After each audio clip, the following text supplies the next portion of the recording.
안녕하세요. 교육진담 입시 무엇이든 물어보세요 시간입니다. 안녕하세요. 네. 저희가 지난주에 한 주 결방이 했어요? 아닌데요? 저희 방송 나갔는데. 나갔나요? 네, 나갔는데요. 아, 찍은 게. 그렇죠. 네, 나만 안 찍었지. 지난번에 찍은 게 나갔다. 나갔습니다. 아, 그랬구나. 지난주에. 네. 마음의 부담이 어찌나 되던지. 예. 아, 예, 죄송합니다. 자, 오늘 또 역시 또 두 꼭지를 찍어서 내용을 진행하겠습니다. 저는 진행을 맡고 있는 민우입니다. 바로 얘기를 했다가. 아니, 이러는데 뭐 손 이렇게 하는데. 빨리 하라는데. 20kg 내용입니다. 네, 고등부 국어 강사 임혜림입니다. 네, 아유 반갑습니다. 저희가 그 음향 시설을 빨리빨리 고쳐야 되는데 마이크도 고치고 해야 되는데 예, 연말이 되니까 이렇게 마음이 좀 분주하고 번잡해요. 네, 좀 그런 부분이 있습니다. 근데 뭐 수능 친학생들만 하겠어요? 그게요. 생명과학 투 친학생들만 하겠어요? 일단 결론이 나서 빨리 나서 네. 천만 다행이고 어쨌든 빨리 나서 천만 다행이고 그다음에 16일 날 우리가 지난주에 방송에서 다행히 우리가 자막 처리는 했지만 저희가 방송 찍을 때는 수시 원서 발표가 16일 날 했는데 지금 그 찍고 이후에 이제 생명과학 2 때문에 18일 날로 네. 연기됐어요. 그렇죠. 네. 근데 그거는 계속 유지된다고 되더라고요. 그다음에 최종 마감일도 등록 마감일도 28일이었는데 29일로 하루 연기됐거든요. 네, 이틀 정도면 돼요. 네. 빨리 결정해 준 게죠. 뭐. 네. 너무 어렵고 뭐 결정 났어요. 세계적 석학들이 또 이렇게 얘기하니까. 그래서 저기서 뭐 평가원에서 항소 안 하겠다. 인정하겠다 해서 결론이 나는 상태인 거고 어쨌든 항소를 간에 못하죠. 항소하게 되면은 이제 입시가 끝나는데. 그러니까 일단 빨리 결론을 내린 것 같습니다. 대한민국 사법부가 가만 보면 굉장히 힘이 세요. 그 생명2 얘기는 과탐 시간에 말씀드리도록 하겠습니다. 아, 저는 다른 얘기하고 있던데. 아, 대한민국이 검사와 판사 힘이 세구나. 이런 얘기는 사회적으로 말씀드린 건데. 야, 대한민국이 역시 판검사의 나라였구나. 아, 물론 근데 이제 어쨌든 이번 건에 대해서는 네. 예, 좀 문제가 있죠. 예. 자, 오늘 방송은 2022학년도 수능 응시 인원하고 이제 영역별 응시 인원, 그다음에 뭐 그 수능 영역별 등급 점수 이런 부분들을 가지고 전체적인 정시에 대한 판을 한번 읽어보고, 그렇죠? 예. 다음에 만들어지는 어떠한 방송에서는 무슨 과목이 중요하나? 그렇죠. 어떤 과목에 따라서 뭐 진행이 되느냐, 뭐 이런 부분들로 이제 진행이 되면 될 것 같네요. 네.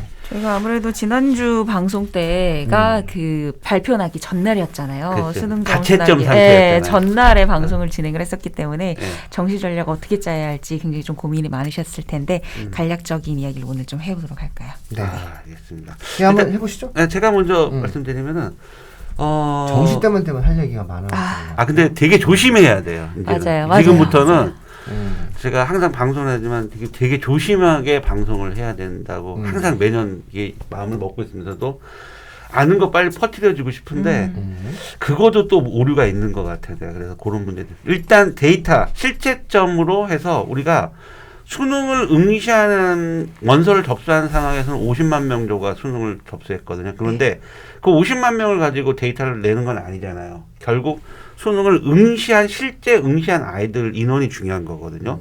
그 데이터를 보면은 역시 작년보다 응시한 인원이 늘었어요. 전체적으로는 27,000명 정도가 늘었고, 재학생이 23,577명이 늘었고, 재수생도 3,527명이 작년 대비보다 늘었다는 얘기예요.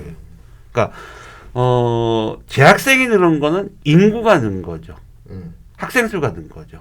그죠? 어떤 애들이 뭐 그러니까 21학년 때보다 22학년 애들이 인구가 조금 더 많은 거고, 그다음에 졸업생이 는 거는 역시 통합형으로 가면서 그 전에 21학년도에 미적분과 기하까지 수능에서 의무적으로 봤던 수학 가형이 통합형으로 가서 이제 자기가 선택을 할 수 있는 그런 기회가 되다 보니까 아무래도 그다음에 약대에 약학 계열의 약대 1,700명 인원이 늘고 하다 보니까 그런 이과 학생들이 좀 전반적으로 많이 늘어나는 그런 상황이 된 것 같아요. 그다음에 국어 이제 과목별로 인원의 현황을 좀 살펴보면은 국어가 지금 전체 응시생이 44만 6,580명 중에, 그러니까 국어 응시생이 44만 6,580명 중에 화법과 작문이 31만 2,691명. 언어와 매체가 13만 3,889명. 역시 합법과 장문이 압도적. 7대 3이었습니다. 압도적으로 70% 30%. 그런데 뭐 혜연쌤은 알겠지만 실제 이게 우리가 처음 이거 전에 할 때부터 어떤 과목을 선택하냐에 대해서 유불리 많이 얘기했는데 네. 뚜껑을 열어놓으니까 컷 점수가 그렇게 차이가 1점 정도밖에 안 나지 않았나요? 1컷 원점수로 봤을 때. 네, 어느 정도 이제 좀 예측이 가능했었던 부분이기도 했었고 제가 우려 혹은 좀 예상했던 부분이 좀 어떻게 보면 맞아 떨어졌죠. 그렇죠. 이번 수능 결과가. 크게 유불리가 작용하지 않게 될 것이다라고 네네. 좀 평가원에서 이야기를 했었던 게 결과로 나타났네요. 이렇게. 네. 그다음에 이 지금 제일 말 많고 탈 많은 수학입니다. 이 말 많고 탈 많고 지금 제일 문제가 되고 있는 게 수학인데 수학은 전체 응시생이 42만 9,799명이 응시했고요. 확률 통계가 22만 2,011명, 미적분이 17만 484명, 기하가 3만 7,304명이 응시했습니다. 자, 이게 이렇게 보면은 확률 통계를 응시한 학생이 22만 2천, 거기다가 미적분과 기하, 그러니까 확률 통계는 문과 성향으로 지원한 아이라고 그렇죠. 보면 되고요. 미적과 기하는 이과 쪽이라고 보면 되는데 인원이 거의 비슷해졌어요. 거의 이제 차이가 안 그러니까 나요. 작년으로 가볼게요. 작년에 수학을 전체 응시생이 40만 6천 명 중에 가형, 즉 미적분과 기하를 본 학생이 13만 9,429명이었고 나형 26만 7,483명이었는데 올해 통합형으로 바뀌고 나면서 거의 미적과 기하가 20만 명이 넘었다는 얘기예요. 그러니까 그 증거는 제가 다시 한번 제시한다면 원래 항상 그 수능을 치르게 되면 작년까지만 해도 문과생, 이과생이 구분됐었는데 그렇죠. 그 이과생을 구분하는 인원이 수학 나형을 친 아이들을 이과생이라고는 보진 않았어요. 왜냐하면 이과생이라도 수학이 어려운 학생이 확률 통계를 또 보는 이과생도 있거든요. 그러면 전체 인원 중에서 이과생이 몇 명 정도 응시했냐는 그 기준은 수학이 아니라 과탐이었어요. 그렇죠. 그러니까 작년 같은 경우 18만 7,987명이 과탐을 응시했는데 올해는 20만 6,550명이 응시했다는 건 이만큼 작년보다 올해 이과생들이 굉장히 많이 늘어났다라는 그렇다. 통합형이 되면서 가장 큰 영향은 의학 계열에서 약대의 어떠한 1,700명 정도가 모집되는 그런 영향이 굉장히 커졌다는 거 보시면 되겠어요. 사실 그 이과 선호 현상은 꼭 의학계뿐만 아닐 거예요. 네, 그렇죠? 취업이라든가 네, 뭐 맞습니다. 인문학의 약화 이런 현상들 때문에 나타난 거고 상당히 좀 특이하네요. 왜냐하면 요거는 좀 주목할 필요가 2021학년도에 수리가가 13만 9천 명이었어요. 근데 지금 거의 20만으로 늘어난 예. 거죠. 그렇다면은 향후 이 추세가 계속된다라고 얘기했을 때 정시에 있어서 5대5로 봐야 된다. 확통과 그쵸, 미적을. 그쵸. 이렇게 이제 인식을 해야 돼요. 그쵸. 그러면 이과 상위권 학생들의 문과적 성향에 대한 과거 인문사회 쪽에 대한 어떠한 침범도 현실화될 것이다. 이렇게 앞으로 예측이 된다. 요걸 한번 주목을 해보실 필요가 있을 것 같아요. 그래서 이제 그 다음 지금 또 말씀드려야 될 게 이제 각 국어 수학의 이제 그 최고점과 그 다음에 1컷에 대한 어떤 점수들인데 지금부터는 솔직히 이제 수시가 곧 있으면 이제 마감되는 상태고 12월 30일부터 정시 원서 접수가 진행이 돼요. 그럴 경우 자기가 수시를 실패했을 경우 이제 정시에 이제 지원을 해야 되는데 연말인데 참 그러게요. 지금부터 그거 하필 또 왜 이렇게 딱 그때 12월 30일, 31일, 1월 3일까지. 1월 3일까지. 네. 아이고 전화 많이 받. 아이고 힘들겠네. 힘내세요. 그 원래는 저기 동해로 해 뜨는 거 보러 가야 되는데. 제가 지금 오늘 지난주에 이제 왼쪽에 파스를 하고 있고 오늘은 오른쪽에 파스를 하고 있는데 설명이 많죠. 진짜 뭐 저가 몸이 찢어지는 건 상관없는데 아이들 마음이 좀 상처를 안 받았으면 좋겠어요. 그래서 지금 설명회뿐만 아니라 또 요즘에 이제 갑자기 또 코로나 때문에 갑자기 인원이 늘어나갖고 1대1이란 이런 쪽으로도 많이 지금 진행이 되고 있는데 일단 제가 오늘 말씀드리면 참 우리가 사람이 살다 보면 자 이게 올해 입시가 굉장히 힘든 게 뭐냐면 작년 같은 경우는 재작년 데이터라는 게 있잖아요.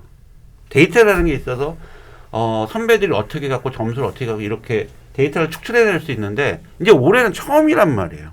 이게 처음이란 말. 그렇기 때문에 데이터가 없어.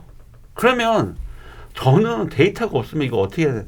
일단 최대한 우리가 가지고 있는 촉각을 다 세워야 돼. 쉽게 얘기해서 눈치도 난 전략이라 생각되거든. 그래서 자기가 받은 점수가 어떤 대학 반영 비율에 유리한가에 대한 부분부터 잘 좀 체크를 해보는 게 우선적으로 필요한데 일단은 자 올해에 보면은 되게 특이한 점이 보면은 제가 국어는 좀 이따 요거 수학 먼저 하고 제가 궁금하네요. 작년에 보세요. 작년 같은 경우는 수학 가형 기준으로 맞추니까 최고점, 즉 만점을 받은 학생이 13만 9,429명 중에서 수학 가형 만점에서 받은 학생이 137명밖에 안 나왔고, 표준 점수가 137점이고 네, 인원은 971명. 971명밖에 안 나왔어요. 그런데 올해 보세요. 올해는 이제 통합형이죠. 통합형 42만 9천 명 중에서 최고점을 받은 학생은 2,702명입니다. 그 다음에 표준 점수가 작년에는 최고점이 137점인데 올해는 147점, 10점 이상 차이가 나는 상황이에요. 잘 보면 좋겠네요. 근데 문제는 뭐냐면 2,700명에서 이게 확률 통계를 보고 미적분, 기하를 다 섞여 있다는 얘기인 거죠. 지금 여기가. 그런데 2,700 만점자 중에 확률 통계를 본 아이들이 몇 명이냐. 이거를 평가해서 발표를 안 해줬어요. 이거를 평가해서는 발표를 안 해줍니다. 그래서 자체적으로 다 지금 막 저기 하고 있는데 지금 대표적으로 지금 데이터가 나와 있는 건 서울 진학지도 연구회라는 그 교사 선생님들 이렇게 모인 그 연합회인데 여기에서 이제 조사한 건 뭐냐면 일단 서울 지역에서 수학을 응시한 학생들이 12만 명 정도가 돼요. 12만 명 중에서 다 체크를 해봤대요. 1등급 만점자 수학 응시한 애에서 거기서 확률 통계를 1등급자 중에서 전체 1등급자들 확률 통계를 응시한 애들이 5.8%밖에 안 나온 거죠. 그래서 전문가들은 지금 1등급 중에 전체 1등급 1컷도 들어가는 거예요. 전체 1등급 중에 만점사부터 1등급 다 포함해서 컷까지 포함해서 확률 통계를 선택한 아이들은 10% 정도밖에 안 된다라고 지금 있죠. 10% 너무 많이 본 것 같은데요?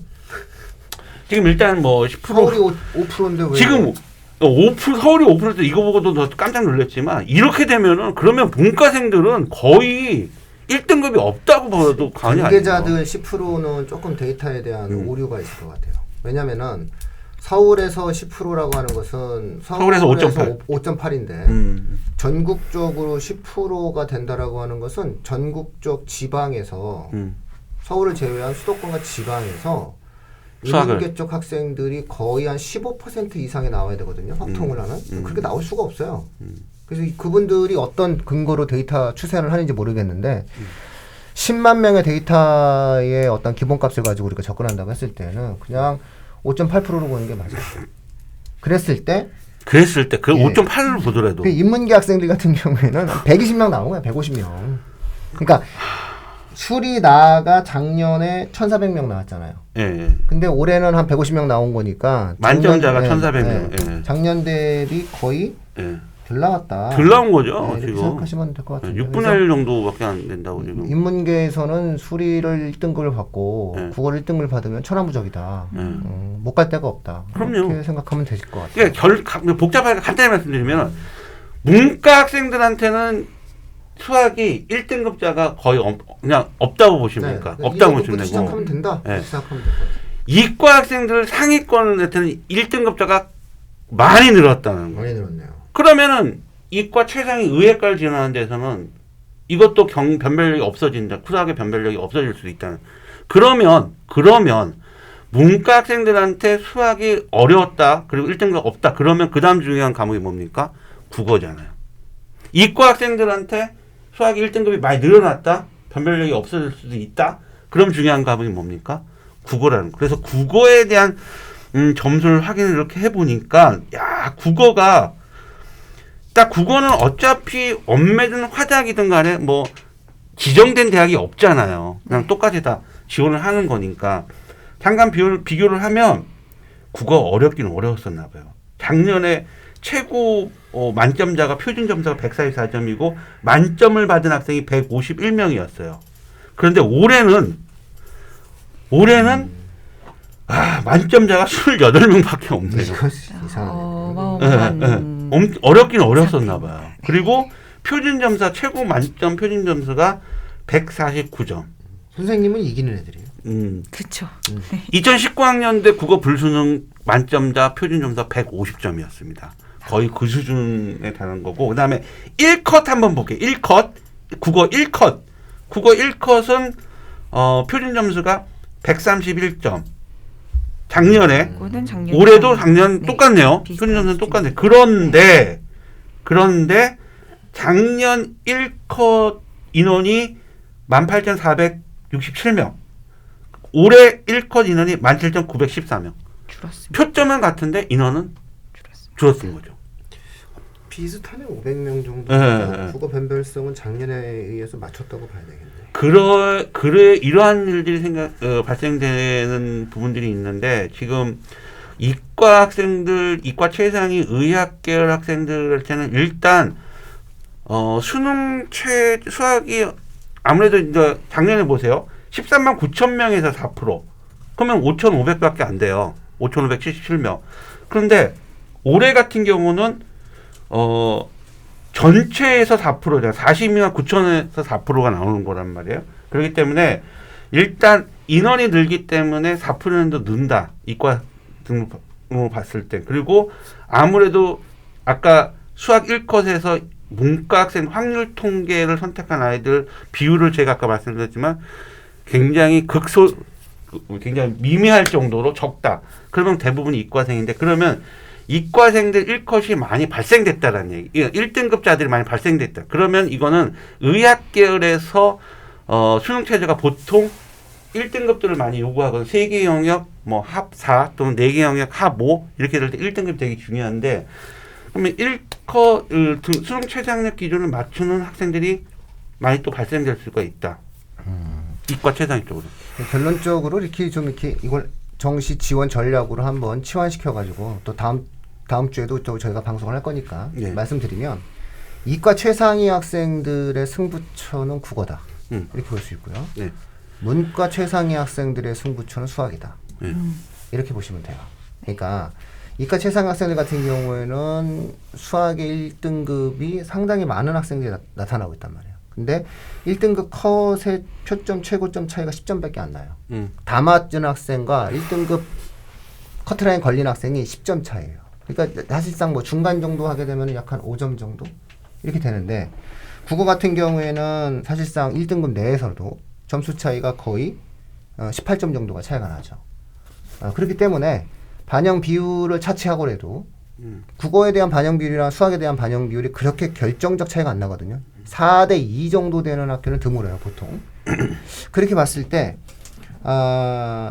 자연계 쪽 학생들의 최상위 학생들의 경우에 있어서는 국어에서 같은 1등급이라 하더라도 상위의 표준 점수를 받지 못할 경우에 있어서는 불리한 상황이 만들어지게 돼요. 그러니까는 요것을 좀 염두에 두고 한번 따져봐야 돼요. 그 다음에 인문계 학생들 같은 경우에는 수학이다라고 하는 것들이 좀 대략 인원수가 적단 말이에요. 그러니까 이게 지금 한 1등급 컷이 18,000명인데 이 중에서 한 5%라고 얘기하게 되면은 뭐 딱 합치면은 뭐 한 1,000명인데 그럼 뭐 1,000명 빼고 생각해도 돼요.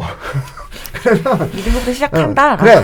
나도 이게 다 이야. 뭐 이렇게 생각하면 되거든요. 근데 문제는 뭐냐면 이제 국어를 만약에 우리 애가 잘 봤다라고 얘기한다면 굉장한 경쟁력이 있을 수 있어요.